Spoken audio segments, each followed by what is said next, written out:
They found something that made invasion impossible. It was not a secret weapon. It was a pattern so simple and so brutal that it erased plans on a single sheet of paper. Tokyo, December 1941.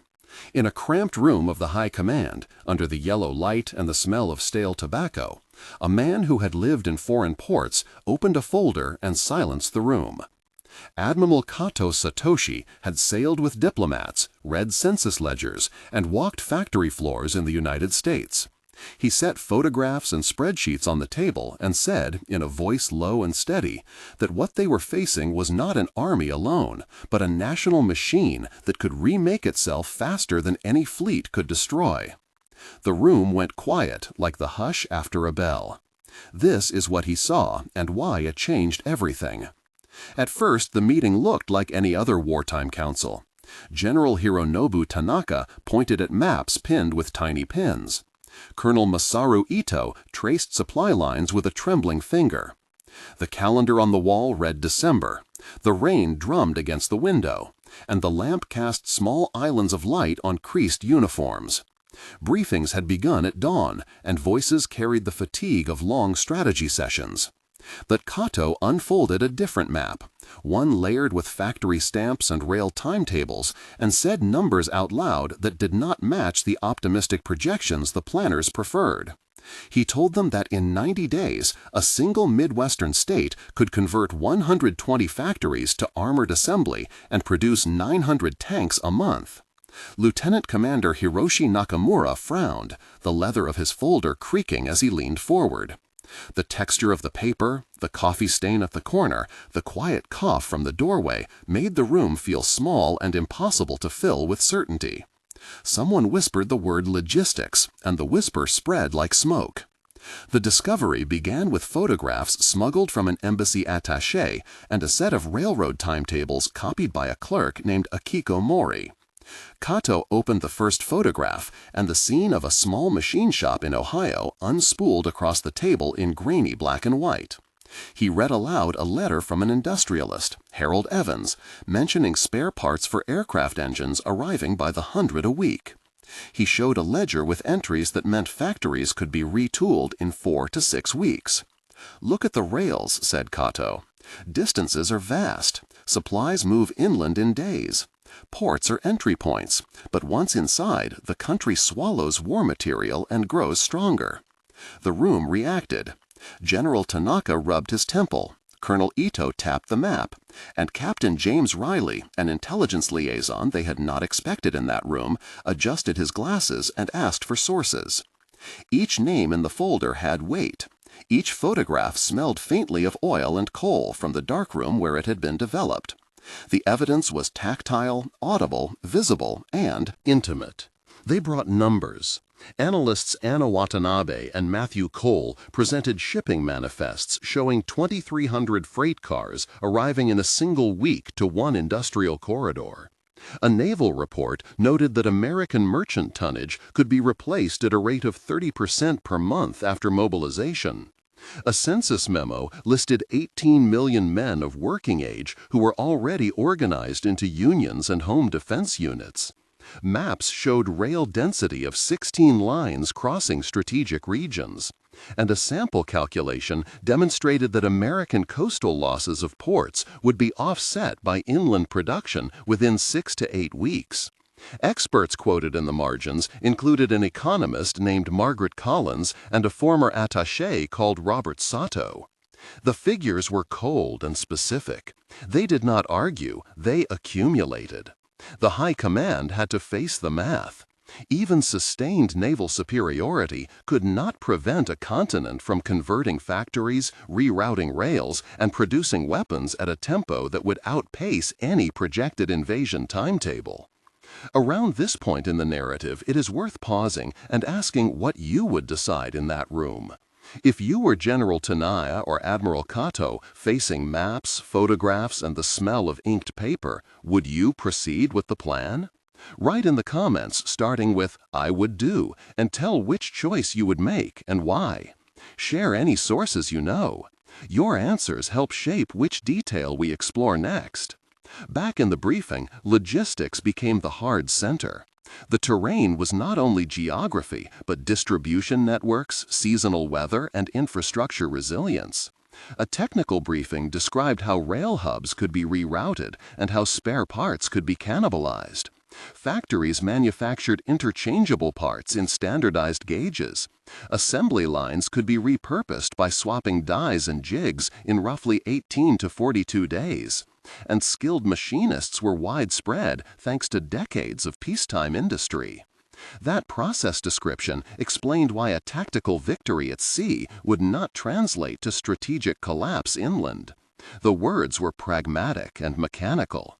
The sound of pencils on paper, the scent of ink, the metallic clank from a distant depot in one photograph all made the reality tangible. The topography of an invasion was mapped not only in kilometers, but in choke points and supply velocities. Maps on the table showed coastal sandbars that lengthened landing times, river systems that funneled supplies, and a rail network that could move 15,000 tons of material per day along a single artery. Lieutenant Nakamura pointed to marshland that would bog down armor, and Colonel Ito noted bridges that could be demolished, then repaired in weeks. The cold wind outside carried the smell of the harbor and the muffled cry of a train horn from the docks, reminding them that distance was not an innocent number. Each obstacle multiplied cost and time, costs that planners like General Tanaka had to count against political appetite for casualties. The calculus shifted from whether they could land to whether they could sustain an advance once inland production began to replenish losses. Capacity mattered. The industrial baseline showed 3,200 medium and large workshops that could be converted, a workforce with 2.4 million assembly-trained workers, and steel mills capable of doubling output in 120 days. Analysts Margaret Collins and Matthew Cole ran scenarios showing how replacement rates exceeded attrition under most plausible attack profiles. A short technical process explanation detailed how foundries retooled molds, how electrical grid adjustments allowed 24-hour shifts, and how supply chains of coal and coke redirected to war orders. Those 300 characters of method clarified the mechanical heart of the surprise. It was not mysterious genius, but industrial flexibility and social organization. Culture and spirit mattered as much as steel. Reports included letters from community organizers and a diary entry by a schoolteacher named Aiko Kanaka who described children assembling gas masks in classrooms. Civic associations led by Harold Evans and Robert Sato organized volunteer brigades. Home front militias like the ones mentioned in a dispatch by Captain Riley and in a broadcast transcript from broadcaster Yasuko Mari showed morale and organization that defied simple modeling. Resistance would not be a uniform military line, but a social web of workers, local leaders, and logistical volunteers. The smell of bakery yeast in a photograph of a converted bakery, the clang of a repurposed wheel lathe, and the sight of rolling convoys transformed the abstraction of numbers into human resilience. The room reached a conclusion that would be quoted later.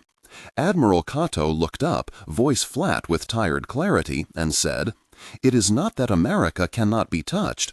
It is that America will touch you back 1,000-fold." A silence followed, where pens hovered and men exchanged looks. General Tanaka said, "We cannot promise an occupied continent. We can promise ruin." Colonel Ito closed the folder slowly as if sealing fate. Captain Riley left with a small notebook and the heavy weight of new orders to write. The reaction across the command was practical and immediate. Plans were revised. In that moment, a strategic decision was made to focus on limited objectives rather than grand invasion. 1 month later, a memo circulated, noting changes in priority. Admiral Kato and General Tanaka reviewed revised directives, while Akiko Mori and Ana Watanabe handled the new intelligence flows. The mood among the command was cautious but resolute. Observers like Margaret Collins recorded that factory conversion rates were accelerating in neutral provinces, validating the earlier calculations and confirming that the High Command had made a prudent choice. 3 months later, supply estimates had shifted decisively. Matthew Cole and Robert Sato filed reports showing that inland replacement rates had normalized and that any extended supply line would face partisan disruptions. Public communications officers like Yasuko Mori and Captain Riley worked to manage expectation at home and abroad. The command felt vindicated but sober. 6 months on, the ripple effects were unmistakable. Trade routes adapted, economies steeled, and civilian training networks hardened into long-term resilience. Names like Harold Evans and Iko Tanaka appeared in domestic reports as examples of civic mobilization. The choice made in that cramped room had redirected strategy and altered the tempo of conflict. In the end, the folder on Kato Satoshi's table did more than deliver numbers. It revealed a logic no fleet could counter without accepting catastrophic costs. Sometimes the greatest strategic barrier is not a wall of fortifications, but the living machinery of a nation. If you want deeper documents and original sources from the files that informed this account, subscribe for the next episode and leave a comment with which name or report you want to see examined first.